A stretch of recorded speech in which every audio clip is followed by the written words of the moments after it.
Daily మనం తీసుకునే ఆహారంలో కొంచెం అప్పుడప్పుడు ఈ మునగాకు పౌడర్ తీసుకున్నాం అనుకోండి, మనకి హెల్త్ బెనిఫిట్స్ ఉంటుంది. అలాగే హెల్తీగా కూడా ఉండొచ్చు.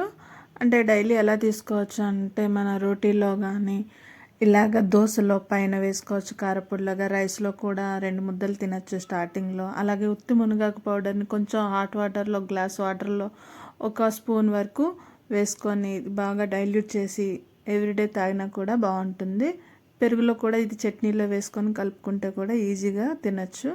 దీని ప్రాసెస్ ఏంటో చూసేద్దాం. స్టవ్ ఆన్ చేసి ఒక ప్యాన్ పెట్టుకొని అందులో ఒక 2 స్పూన్ల వరకు ఆయిల్ వేసుకొని, నేను అన్నీ ఒక 3 లేదా 2 స్పూన్ల వరకు మెజర్మెంట్ చొప్పున తీసుకున్నానండి. శనగపప్పు 2 స్పూన్లు, అలాగే మినపప్పు ఒక 2 స్పూన్లు కూడా తీసుకొని ఇవి బాగా వేయించుకోవాలండి. ఫస్ట్ మంచి అరోమా వచ్చినంత వరకు 3 నుంచి 4 స్పూన్ల వరకు ధనియాల పౌడర్ వేసుకున్నాను. చాలా బాగుంటుంది ఫ్లేవరు. 1 స్పూన్ వరకే జీలకర్ర తీసుకున్నాను. మనం ఎంత కారం తింటామో చూసుకొని దాన్ని బట్టి మిరపకాయలు వేసుకోవాలి. ఎండు మిరపకాయలు నేను ఒక 6-7 మిరపకాయలు తీసుకొని కట్ చేసి వేసుకున్నాను. ఈ మునగాకు పౌడర్ వాటర్ లేకుండా మనం బాగా కడిగి పక్కన పెట్టుకున్నాం అనుకోండి, సంవత్సరం వరకైనా నిల్వ ఉంటుంది.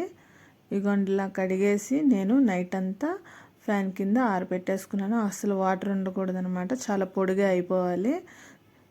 ఇప్పుడు నేను ఇలా వేయించేసుకున్న తర్వాత ఒక 2 స్పూన్ల వరకు నువ్వులను కూడా వేసుకున్నానండి.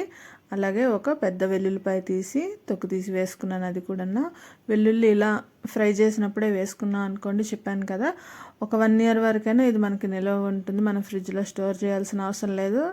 ఫ్రీగా మనం చక్కగా బయటే పెట్టేసుకోవచ్చు. ఇలా మంచిగా ఫ్రై అయిపోయిన తర్వాత కొంచెం చూస్తున్నారా, కలర్ కూడా చేంజ్ అయ్యి ఆ టైంలోనే మనం కొంచెం చల్లారిన తర్వాత చిన్న మిక్సీ జార్లో వేసుకుంటే చాలా చక్కగా ఫైన్గా పౌడర్ అవుతుంది.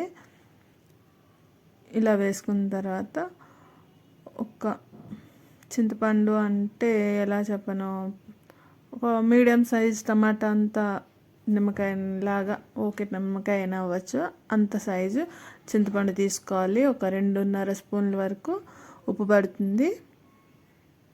ఇలా వేసుకొని కొంచెం కోర్సుగా ఫస్ట్ మిక్సీ పట్టుకోవాలి. ఇప్పుడు అదే ప్యాన్లో ఇంకొంచెం ఆయిల్ వేసుకున్నాను, 1 స్పూన్ వరకు. ఏదైతే మనం కడిగి పక్క పెట్టుకున్నాం కదా, ఎండబెట్టుకొని ఉంచుకున్న మునగాకుని కూడా వేసేసి బాగా ఫ్రై చేసుకోవాలంటే, ఎంతవరకు ఫ్రై చేయాలంటే పట్టుకుంటే అంటే పొడి అయ్యేటట్టు, అంత బాగా క్రంచీగా అయిపోయేటట్టు రోస్ట్ చేసుకుంటే మనకి అన్నంలో కలుపుకున్నప్పుడు మంచి టేస్ట్ వస్తుంది. సో అందుకని చెప్పి బాగా రోస్ట్ చేసుకున్నాను నేను. చూస్తున్నారు కదా, ఇలా చేత్తో నలిపితే నలిపోతుంది. మనకి ఇందులో కరివేపాకు కూడా వేసుకోవచ్చండి. నేను ఓన్లీ మునగాకుతోనే చేస్తున్నాను. నేను ఆల్రెడీ మిక్సీ పట్టాను కదా, కొంచెం ఎక్కువ క్వాంటిటీలో చేశాను. సో అందుకని హాఫ్ తీసి పక్కన పెట్టేసుకున్నాను. హాఫ్ వరకు రోస్ట్ చేస్తున్న మునగాకును కూడా వేసేసుకొని ఫస్ట్ నేను వేసేస్తున్నాను మిక్సీ జార్. నెక్స్ట్ ట్రిప్ మళ్ళీ వేసుకుంటాను అనమాట. ఇవి చల్లగా అయినప్పుడే చేసుకోండి, లేకపోతే పైకి వచ్చేసే ఛాన్సెస్ ఉంటాయి. కాబట్టి బాగా చల్లగా అయిన తర్వాత వేసుకుంటే బాగుంటుంది. మరీ మెత్తగా పేస్ట్ కాకుండా ఇదిగోండి కొంచెం కోర్సుగా, మరి ఎక్కువ కోర్సు కాకుండా అన్నంలో కలుపుకుంటే బాగోదని చెప్పి అలా కోర్సుగా గ్రైండ్ చేసేసుకొని పక్కన పెట్టేసుకోవాలి.